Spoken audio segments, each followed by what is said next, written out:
Bienvenidos y bienvenidas a Científicas, mujeres protagonistas en el desarrollo de las ciencias. Hoy está con nosotros María Elena Vela, doctora en Química y directora provincial de Gestión, Seguimiento y Desarrollo de la Actividad Científica de la Comisión de Investigaciones Científicas de la Provincia de Buenos Aires. María Elena es platense e ingresó a la universidad cursando en el colegio preuniversitario Liceo Víctor Mercante desde el secundario. Luego siguió su camino académico en la Facultad de Ciencias Exactas, donde su curiosidad la llevó a elegir la licenciatura en Química y a desarrollar su carrera en investigación. En su familia hubo mujeres que fueron sus ejemplos académicos, presentándole importantes desafíos para lo que fue y es hoy su desarrollo profesional. María Elena Vela es docente desde 1977 y sus estudios fueron realizados bajo un gran sacrificio por una fuerte tensión política de la dictadura militar. Bueno, yo nací en La Plata. Mis abuelos ya estaban aquí antes de la fundación. Así que somos una familia, bueno, ensamblada porque mi papá es tucumano, hijo de inmigrantes italianos y españoles, pero que se radicaron en Tucumán. Así que cuando él vino acá por cuestiones laborales, la conoció a mi mamá, se casaron y bueno, yo nací en La Plata. Hice mi escuela primaria desde el jardín de infantes, en la escuela pública, en la escuela normal 2. Los estudios secundarios los hice en el Liceo Víctor Mercante de la universidad y después ingresé en la Facultad de Ciencias Exactas, en la licenciatura en Química, y luego continué hacia el doctorado y me recibí de doctora en química. Mi papá era ingeniero civil y mi mamá era maestra, o sea que siempre, y yo soy hija única, hubo mucha influencia, ¿no? Por supuesto, de la condición de hija única, de poder depositar en un solo hijo las expectativas de un hombre y de una mujer a la vez. Quizás todavía en la época que yo nací en el 56, había un modelo de mujer más bien en la casa, o a lo sumo como mi mamá, que era maestra.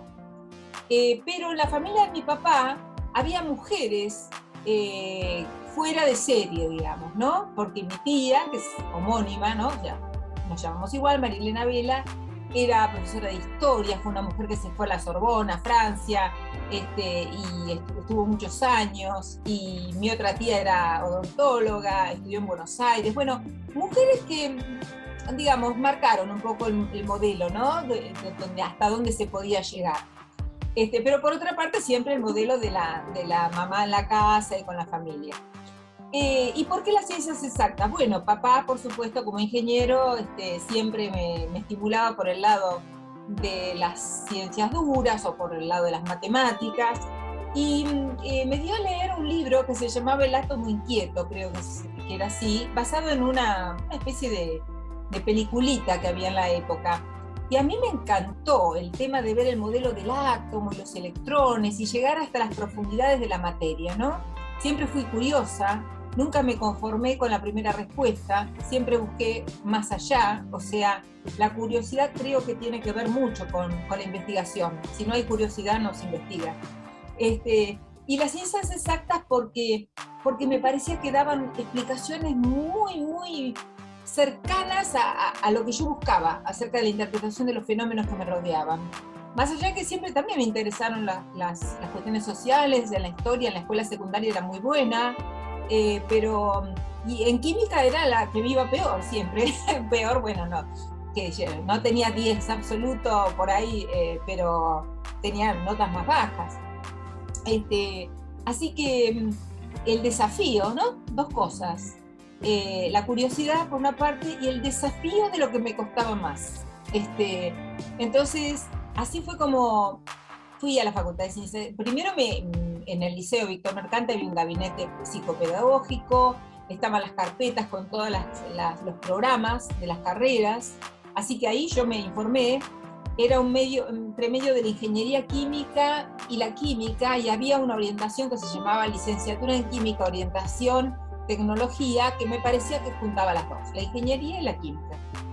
Después seguí la orientación físico-química porque me gustó más, pero en ese momento elegí la química porque de alguna manera era como ese aspecto ingenieril de mi papá, ¿no? Que tanto me había marcado. Entonces, en ese momento eran momentos muy complicados. Yo entré en el 73 en la facultad, realmente, no, 73, 74, bueno, ponele, ya casi ni me acuerdo. Sí, creo que en 73 entré. Fue muy complicado porque a poco de entrar se cerró la facultad, porque había muchas luchas políticas, eran las épocas de la AAA, mucha militancia, muchas asambleas, mucho movimiento político y mucha violencia entre los grupos políticos que integraban los centros de estudiantes. Me acuerdo al velatorio de Chilo Zaragoza, que realmente para mí fue terrible, un muchacho, un idealista, ¿no? Me acuerdo, teniendo yo 18 años, estar asistiendo a un velatorio de una persona poco mayor que yo y que había muerto porque pensaba diferente que otro grupo, ¿no?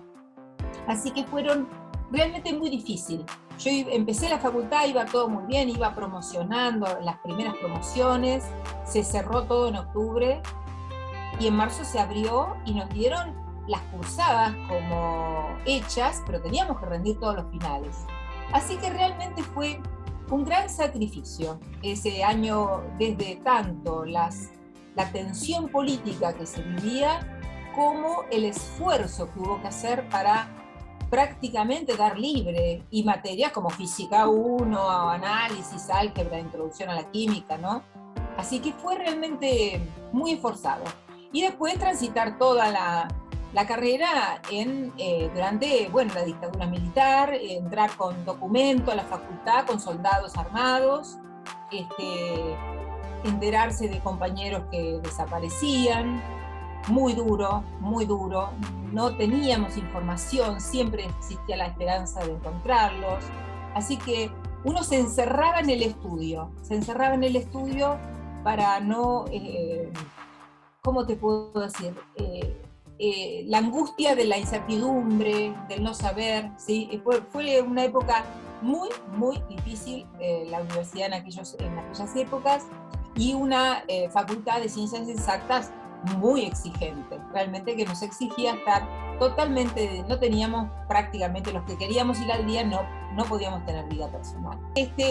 Ya cuando estaba en tercer año fui convocada para ser ayudante alumna rentada, así que desde el año 77 soy docente de la Universidad Nacional de La Plata, y sigo siendo docente, así que imagínate la cantidad de años. Fui docente, hice toda la etapa, ¿no? De docente, ayudante alumno, diplomado, jefe de trabajo práctico, profesor adjunto, profesor asociado. María Elena recuerda sus inicios en la investigación en un ámbito donde tuvo que llevar adelante muchas peleas individuales para hacerse respetar como mujer, y en una época donde no se conocían tanto los movimientos feministas. A pesar de todo eso, ella destaca el avance que las mujeres han tenido, sobre todo en los espacios universitarios, donde se ha logrado una posición de mucha igualdad. Cuando yo terminé mi carrera, la licenciatura, me presenté una beca CONICET para hacer el doctorado en química en el INIFTA, ¿sí? Instituto de Investigaciones Físico-Químicas, Teóricas y Aplicadas de La Plata, que en ese momento lo dirigía el doctor Arbía, que antes había sido el profesor Schumacher, el fundador y el director, y era realmente un instituto muy prestigioso, y en ese momento éramos unas cuantas becarias mujeres, pero es cierto que los grupos, o sea, nuestros directores, porque había una estructura muy vertical, ¿no? Estaba mi director de tesis, que era el doctor Arbía, y después una persona intermedia, eran todos varones. Había algunas mujeres destacadas también, pero principalmente lo aceptable era que fuera un varón el director. Pero sin embargo ese varón tenía un montón de mujeres becarias. Y en ese momento teníamos que hacernos respetar. Yo no sé si por una cuestión de género, me cuesta, ojo que yo soy de una generación, por mi edad, donde naturalizábamos todas esas cosas. Pero por otra parte yo era bastante combativa, en el sentido de mis derechos como mujer y mi necesidad de destacarme, de ocupar un lugar que yo sentía que me correspondía por el esfuerzo, por el trabajo.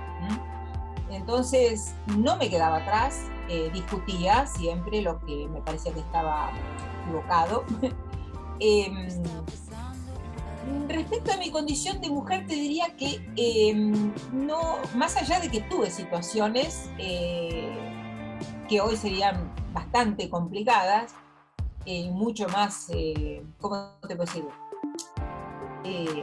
Más expuestas, en aquel momento uno la peleaba como podía, ¿no? Porque si alguien te quería segregar porque eras mujer o tener un trato despectivo, yo no me quedaba atrás y lo decía. No había movimientos feministas, no había un movimiento en el instituto más que los becarios, que como conjunto, hombres y mujeres, peleábamos por lo nuestro.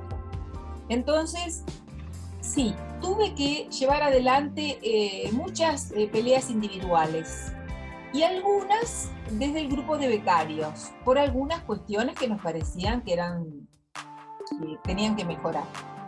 Las mujeres hoy en día me parece que han alcanzado posiciones muy interesantes. De hecho, bueno, yo he tenido la oportunidad de ser secretaria de Ciencia y Técnica de la Facultad de Ciencias Exactas. Hoy soy directora provincial en la Comisión de Investigaciones Científicas de la provincia de Buenos Aires. Soy miembro del Consejo Directivo de MINIFTA. Soy miembro del Consejo de Administración de la Fundación Argentina de Nanotecnología. No me puedo quejar, he sido convocada por varias instituciones. Y así que yo creo que las mujeres hoy en día tenemos una situación en la cual se ha ganado muchísimo espacio y tenemos la posibilidad de manejarnos en una posición de igualdad, sobre todo a nivel universitario. Esto yo siempre digo, esto no es igual en otro estrato, mucho de los estratos más pobres, más marginales, esto no ocurre. Pero en la universidad yo creo que estamos en una condición óptima como para trabajar y asentar lo que ya hemos ganado de alguna manera, ¿no? Las mujeres. Y continuamos con Científicas hoy con María Elena Vela, quien nos cuenta sobre las investigaciones que realizan, la importancia de la nanociencia y el desarrollo de biosensores que pueden detectar enfermedades como el mal de Chagas o también determinar contaminación por el uso de agroquímicos. Cuando yo comencé la tesis doctoral en el INIFTA, me interesó la corrosión, siempre buscando ese aspecto ingenieril que tenía, ¿no? De la línea paterna. Entonces, en la corrosión de los materiales vos tenés que estudiar las superficies, ¿sí? Entonces siempre hay una interfaz, ¿no? La superficie en contacto con el agua o la superficie en contacto con la atmósfera, y tenés que estudiar lo que ocurre en las superficies. Entonces, eso, después que terminé la tesis, en aquel momento empezaba, ¿no? O sea, poco después se empezó a utilizar una instrumentación muy novedosa, que fueron los microscopios de efecto túnel y de fuerzas atómicas.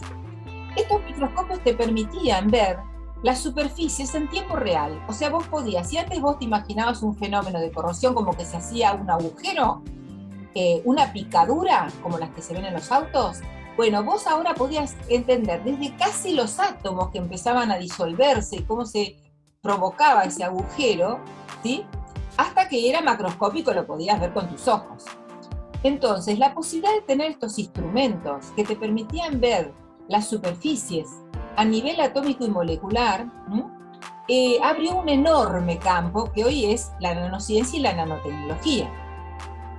Entonces, en aquel momento, el director del instituto, el doctor Arbías, junto con Roberto Salvarezza, quien es hoy ministro de Ciencia y Tecnología, recién llegado de España, yo como investigadora que recién comenzaba, bueno, se formó un grupo que hoy se llama el Laboratorio de Nanoscopías del INIFTA, ¿no? Y Físico-Química de Superficie, que es de lo que estamos hablando.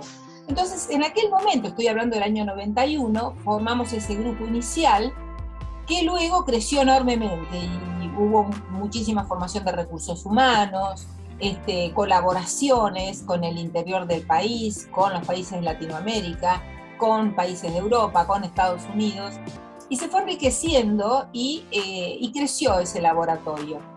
Y también las líneas de trabajo, o sea, de la tesis en corrosión a mis primeras etapas como investigador, mirando las superficies, cómo se movían, hasta entender cómo se ensamblaban moléculas sobre la superficie, bueno, eso nos permitió manejar la materia desde el nivel atómico y molecular hasta escalas más grandes.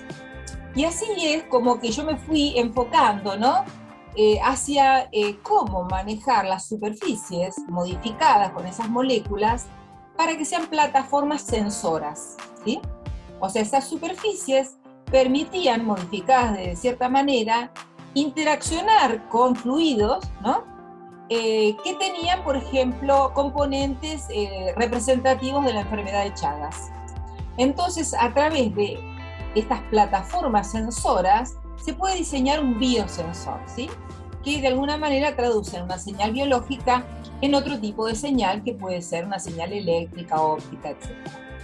Entonces, no está tan descolgado el biosensor de lo que eran las superficies, porque vos para hacer un biosensor necesitas una superficie diseñada a medida de lo que quieres detectar.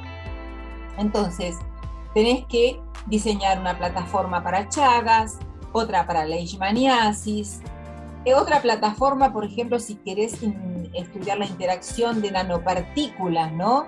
Que hoy hay tantos nanomateriales que son tóxicos y que no sabemos cómo nos van a afectar, para entender cómo interaccionan con modelos símiles de membranas biológicas. Bueno, también hicimos estudios referentes a la posibilidad de detectar glifosato. O sea, nuestra expertise, nuestra experiencia fundamental estaba focalizada en la superficie que iba a ser la plataforma sensora. Y encima pasaba lo que había que detectar, ¿sí? Encima de esa superficie, en un fluido, ¿no? En un flujo. Entonces vos, es como llave cerradura. Diseñás un sistema que actúa como llave cerradura, y de acuerdo a la cantidad de llaves cerraduras es la señal más alta o más baja que detectás. Ese es el principio de la detección. María Elena Vela nos cuenta cómo los nanovehículos farmacéuticos son utilizados para suministrar fármacos de manera localizada hacia un tejido puntual.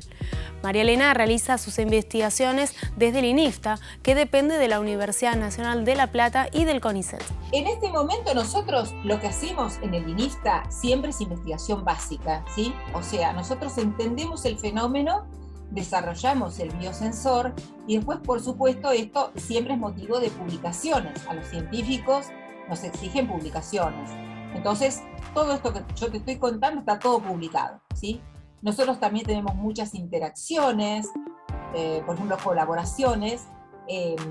Se habla mucho de las nanopartículas, de los nanovehículos farmacéuticos. Interaccionamos con gente que hace nanovehículos farmacéuticos y estudiamos, por ejemplo, las coronas de proteínas, cómo va a ser la factibilidad de que el vehículo farmacéutico en el flujo sanguíneo llegue al blanco donde tiene que actuar.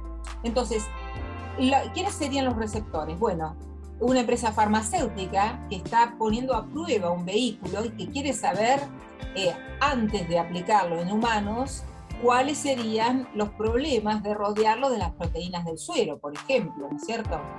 O un biosensor de agroquímicos. Bueno, obviamente una persona que tiene que realizar una exportación al exterior y tiene que demostrar que hay trazas en el orden de las partes por trillón, no sé, de glifosato, va a estar interesante un biosensor portátil, que lo tenga en el campo, no que tenga que recurrir a una institución.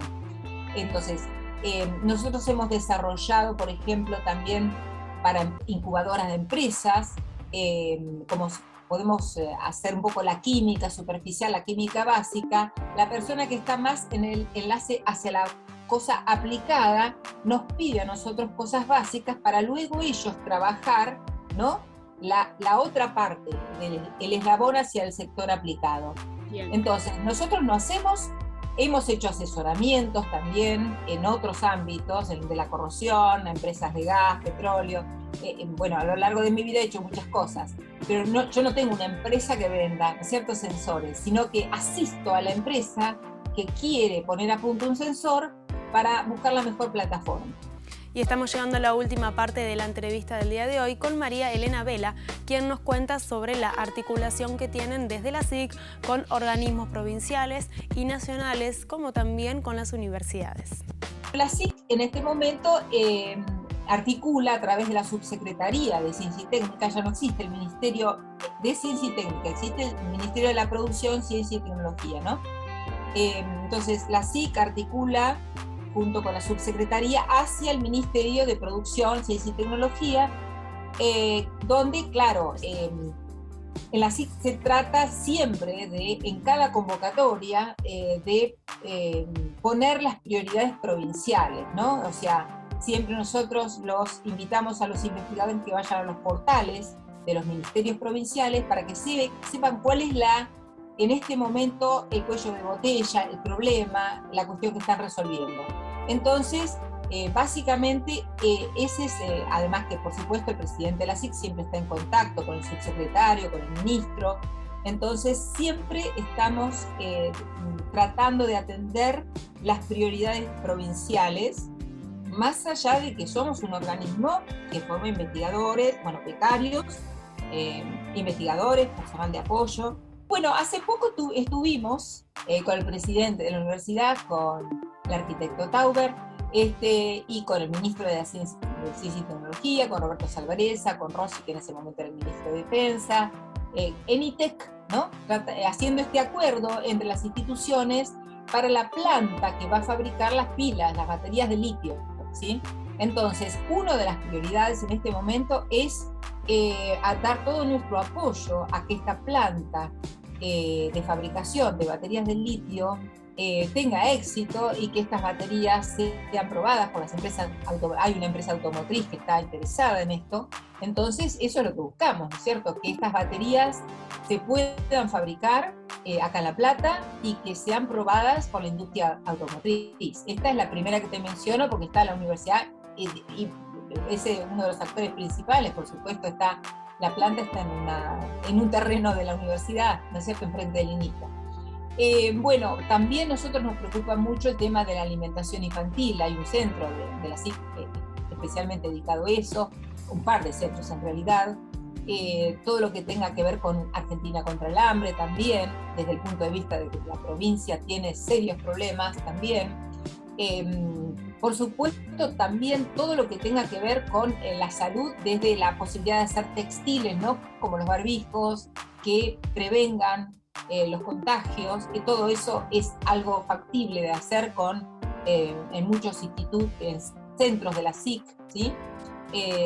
Y por supuesto todo lo que sea el apoyo a las pymes, ¿sí?, y a las industrias que, por ejemplo, interactúan tanto con algunos centros de la SIC, donde se especializan en cerámicas. Diría que energía, por ejemplo, alimentación y salud son temas en este momento prioritarios, ¿no es cierto? Eso es básico, vacunas, por supuesto, toda la parte de vehículos farmacéuticos. Bueno, la soberanía científica, es más, la tengo tan incorporada que ni la he mencionado, pero para mí es central, es por lo que estamos trabajando. O sea, la cuestión no es comprar las baterías chinas que son más baratas de litio, sino saber hacerlas, ¿sí? Probablemente no sea muy rentable en este momento, pero hay que tener el conocimiento tecnológico. No podemos depender, digamos, completamente. Lo mismo en la parte de vacunas. No podemos depender de que nuestra población esté en riesgo porque no tengamos el conocimiento para hacer nosotros mismos las vacunas. Y tampoco para proteger porque no sepamos hacer barbijos. O sea, te estoy poniendo ejemplos muy, muy comunes, pero me parece que justamente las instituciones públicas de ciencia y técnica tienen, te diría que lo principal es justamente apuntar a la soberanía científica, ¿no es cierto? La independencia, lo más que se pueda, siempre va a ser una lucha contra los economistas, ¿no? Vela destaca el trabajo de nuestros investigadores e investigadoras para atender las demandas sociales en temas como la salud, la alimentación o la energía, y así fortalecer la soberanía científica nacional. Además, María Elena reflexiona sobre el rol de la universidad pública en nuestra sociedad. Yo lo que puedo hablar desde el punto de vista personal, la universidad pública, en las carreras de exactas, nunca, no hay universidades privadas que sean mejores que las públicas. Además, como concepto, me parece que la universidad pública es lo básico de cualquier sociedad justa, donde todos tengan acceso. Me parece que es un deber de los gobiernos y de las sociedades tener una universidad pública fuerte y prestigiosa, que tenga un nivel de calidad que le permita llegar a todo el mundo, que sigamos siendo los profesionales elegidos por sus capacidades en la universidad pública, ¿sí? Y creo que tenemos que seguir haciendo los esfuerzos que se vienen haciendo de tantos años para sostenerla y fortalecerla, ¿sí? Me parece que es central y que todos tenemos que apoyar a la universidad pública desde el lugar como ciudadanos que tengamos, desde pagar los impuestos hasta los docentes, bueno, desde nuestro puesto de trabajo, haciendo todos los esfuerzos que nos impone esta pandemia, donde hacer malabares por la docencia virtual y haciendo los esfuerzos para volver a la presencial. Conozco muchos de los científicos que están trabajando en esto, con Guillermo Rosena, con Mara Saroni, bueno, he trabajado con ellos también, son de mi área. Bueno, con Roberto hemos trabajado, Roberto Salvareza, muchísimos años, gente que admiro mucho, ¿no? Roberto también es una persona que vocacional total, la deja una huella enorme, es brillante, y además es una persona muy sencilla, ¿no es cierto? En su forma de vivir y en su forma de moverse. A los científicos que están involucrados en los proyectos de vacunas también y de sensores, ¿no? Conozco mucha gente por estar en la facultad y ser secretaria de Ciencia y Técnica.